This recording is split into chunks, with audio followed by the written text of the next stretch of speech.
Hey, salut, bienvenue sur un nouvel épisode de Japanimanga. Cette fois-ci, nous allons faire le deuxième type de vidéo, c'est-à-dire les résumés manga. Alors, comment ça va se construire? Vous allez avoir bientôt une image avec les noms des mangas et les minutes des mangas, histoire que vous ne deviez pas chercher trop. Ils seront classés, bien entendu, par genre. Alors, il y a soit 2 à 3 résumés par épisode, cela dépendra de la quantité d'informations. Tout de suite, nous allons commencer.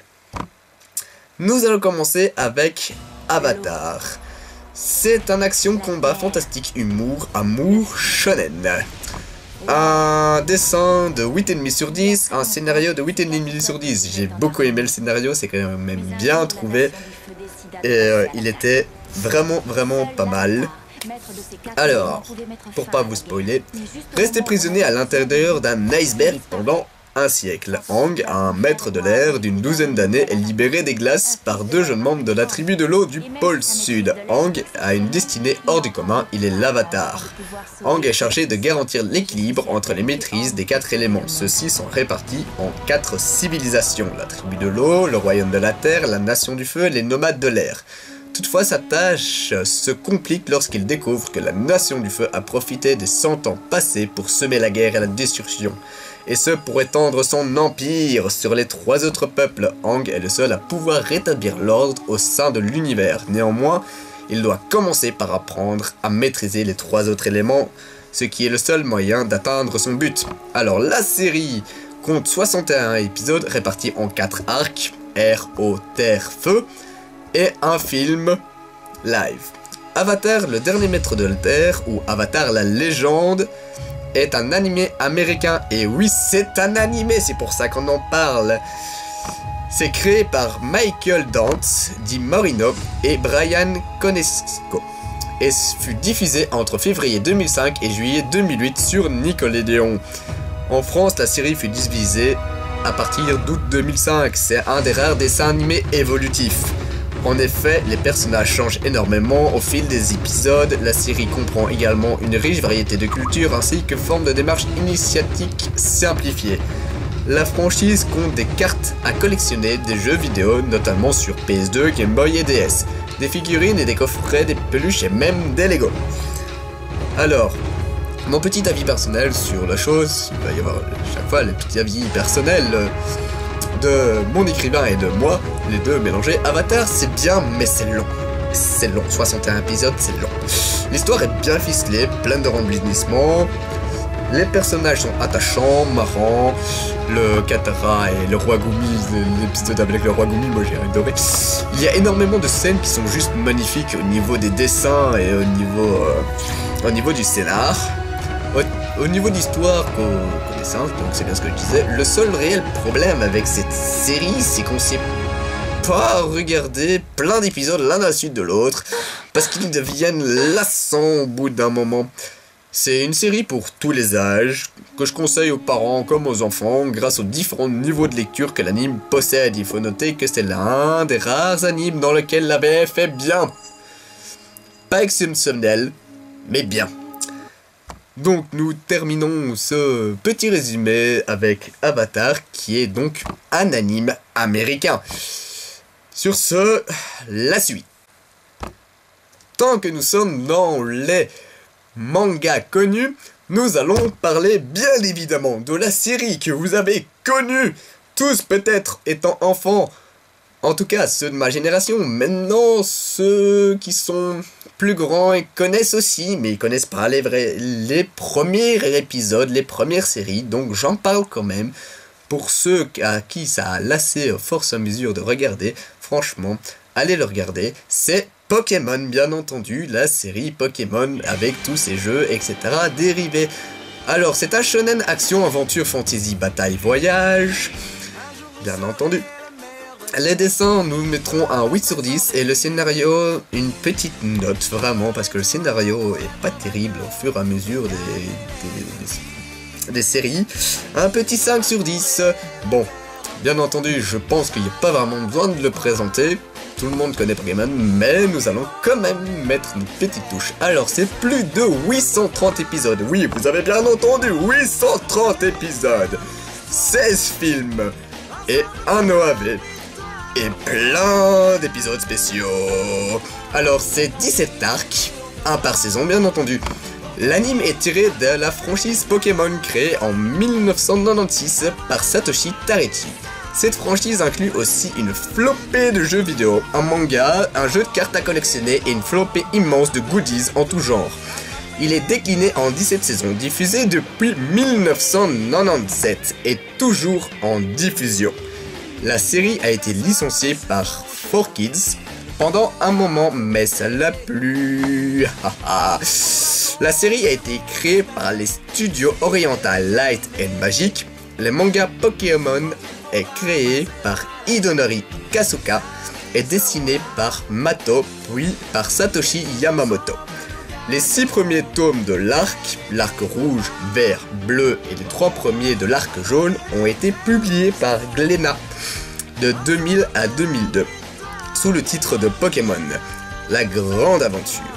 En septembre 2011, l'éditeur Kurokawa a repris la licence à partir de l'arc Pokémon noir et blanc et propose depuis juin 2014 l'intégralité des 2 premiers cycles en 3 volumes.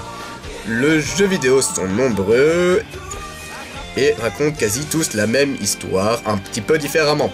Les jeux ont tous été développés par Game Freak, il y en a 62 en tout sur toutes les consoles de chez Nintendo. Les versions rouges et bleues sont des jeux les plus vendus de l'histoire avec 30 millions de jeux vendus.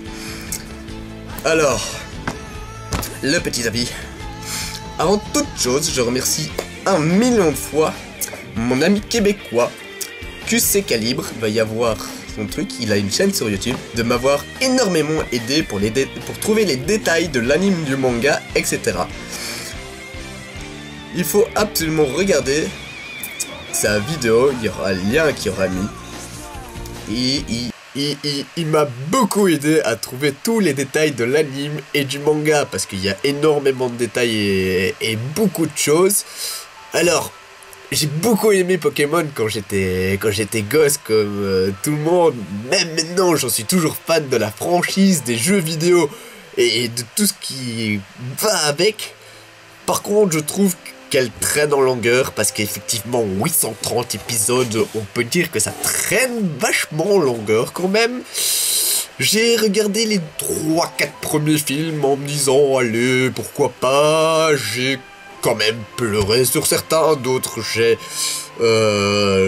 l'ai regardé en mode ouais, c'est Pokémon quoi. C'est bien travaillé, j'ai beaucoup aimé celui avec les Arbis et la morale de Pokémon en soi, elle est très bien. Donc je vais pas m'extasier là-dessus, je vais vous laisser découvrir cet animé. Il est effectivement pour les un peu plus jeunes. Si vous arrivez à accrocher en étant à mon âge, je suis déjà un peu vieux, j'ai connu les premières saisons de Pokémon, j'ai accroché à ce moment-là. J'ai les premières cassettes de Pokémon sur Game Boy, donc voilà. Ça commence à être dur pour moi de regarder les dernières saisons, bien que j'ai essayé de regarder toutes les saisons de Pokémon, parce que je voulais quand même savoir la fin. Je ne sais toujours pas la fin, il y aurait une fin, mais on sait pas c'est laquelle. J'ai pas envie de vous spoiler là-dessus. Donc, si vous le regardez, amusez-vous bien, chaque saison est quand même légèrement différente des autres. C'est un nouveau résumé, et ce nouveau résumé sera sur, bien entendu, un aussi vieux que Pokémon. J'ai aussi beaucoup accroché à ce manga. J'ai énormément aimé le principe. J'ai essayé de renouveau de le regarder pour me refaire un trip, et j'ai eu très dur. J'ai eu assez dur de réaccrocher à ce que j'avais adoré quand j'étais jeune. D'ailleurs, ça m'a étonné que j'ai pas réussi à raccrocher. C'est la série de Yu-Gi-Oh! Alors, Yu-Gi-Oh! C'est un shonen action aventure fantasy. Je mets un dessin de 7 sur 10 et un scénario de 7 sur 10 aussi. Nous allons être équivalents. Alors, dans le Japon d'aujourd'hui, la mode est en bataille de cartes de monstres. Nous suivons les aventures de Yu-Gi-Oh! Mito, un jeune lycéen habitant avec son grand-père ainsi qu'avec ses 3 amis, Kazuya Joichi, Hanzo Masaki et Hiroto Honda. Le jeune Yugi est timide, gentil et possède, attaché en collier autour du cou, une relique égyptienne au mystérieux pouvoir. La série compte 224 épisodes sur 5 saisons, plus encore une saison 6 en 12 épisodes, 2 films et pas moins de 5 séries dérivées de l'anime est licenciée par For the Kids. La série comporte plusieurs arcs scénaristiques, on en dénombre 10 à 20 arcs, il y a vraiment beaucoup d'épisodes, donc c'est normal. La série est adaptée du manga du même nom de Kazuki Takahashi. Le manga est paru de 1990 à 2004, compte 38 volumes, est édité par les éditions Kana en Europe. La série est finie, elle est finie. Le jeu de la série fut adapté en jeu de cartes à collectionner. Tu m'étonnes, j'ai trop craqué quoi. J'étais trop content d'acheter le premier paquet et de trouver dans ce foutu paquet la foutue carte que tu trouves dans le premier épisode, c'est-à-dire le dragon aux yeux bleus. Juste en mode oh c'est trop mythique. Excusez-moi, j'ai dit vague. La série fut adaptée par une flopée de jeux vidéo différents. J'en ai quelques-uns sur Game Boy, Color, la GameCube, et en passant par la PS3, ils sont sortis environ en 1996. Je pense que Joueur du Grenier a fait une vidéo là-dessus. Je pense. Je suis pas sûr. L'anime a été créé par les studios Toei Animation et a été diffusé de 2000 à 2004, excusez-moi. L'anime en VS n'a rien à voir avec l'anime en VSTFR. Des fois, entre la VS et la VSTFR, ben, avec la VS, t'as l'impression que quand ils jouent, ils ont pas de conviction. Avec la VSTFR, là tu la sens, la conviction. Alors, c'est dû à la censure de For the Kids qui a jugé l'anime un peu trop violent pour les gosses. Parce que, je vous dis, regardez la différence entre la VO et la VSTFR. Il y a de la conviction en plus, tu vois, tu sens vraiment qu'il a envie de le buter le mec quoi. Et c'est mieux en VSTFR. Alors, c'est comme cela dans la série, on voit apparaître la dimension des ombres tout au cours de la série, des personnages et leur âme. Envoyés dans la dimension des ombres en VF lorsqu'ils vont ou ils sont morts, à la limite de la mort ou dans le coma. Il faut savoir que For the Kid a complètement ruiné la plupart des animés qu'il a diffusés. Le titre de notre cher ami Colligrim et c'est... En fait, c'est l'homme qui défie les probabilités.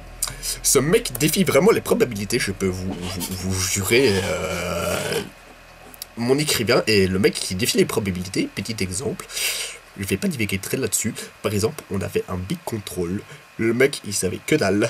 Il a sorti un dé de 20. Il a joué avec un dé de 20. C'était un QCM, tu vois, avec plusieurs réponses, etc. Il a joué plusieurs dés. Il a calculé le nombre. Il a compté 1, 2, 3, 4, 5, 6, 7 comme ça. Et il a eu tout juste. Juste avec un putain de dé 20 et il connaissait que dalle. Enfin bon, je vais pas trop dériver. Alors, j'ai décidé de regarder les Yu-Gi-Oh! Récemment en VSTFR, j'ai été frappé par la différence au niveau du scénario, mais bizarrement j'ai plus aimé l'opening que la série en français et que l'opening de base. Je trouve que c'était trop rythmé, que c'est créé un décalage trop grand avec la série. Le générique français avait un côté plus sombre que j'aimais beaucoup plus. Je pense que c'est la seule chose que For the Kid a fait de bien au niveau de Yu-Gi-Oh! J'ai essayé de regarder aussi les Yu-Gi-Oh! Un peu dérivés. Et c'est la même histoire, sauf que c'est avec un mec plus jeune, ou plus vieux, ou des autres cartes, ou... Enfin, c'est un peu plus bizarre. Et sinon, c'était pas mal. Voilà, alors, je pense que je suis à mon 3e résumé, c'est la fin de ces 3 résumés. La prochaine vidéo sera très certainement sur des résumés de CNN, beaucoup moins connus. J'ai fait pour l'instant sur du connu, pour voir ce que vous en pensiez, etc. N'hésitez pas à liker, n'hésitez pas à aller voir notre site Facebook, où j'annonce quand je vais sortir mes vidéos, etc. N'hésitez pas non plus à commenter afin que je m'améliore, etc. Et enfin, pour finir, je pense que je vais essayer de sortir 2-3 vidéos par mois. Je vais commencer à avoir du travail. Enfin, vous connaissez tous ce problème.